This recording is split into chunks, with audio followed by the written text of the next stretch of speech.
आप आजाद हैं, आजाद रहें।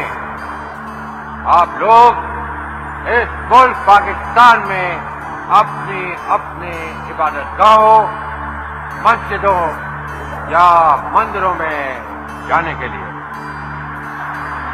आपका मजहब क्या है, जात क्या है, कौम क्या है, इसका हुकूमत के मामलात से कोई ताल्लुक नहीं।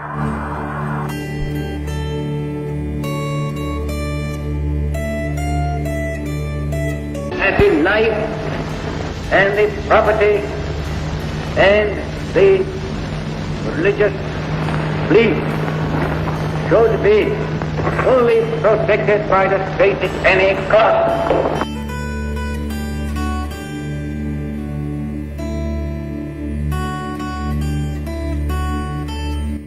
I pray to God that this critical moment He may guide us and enable us to discharge our responsibility in a wise and statesmanlike manner.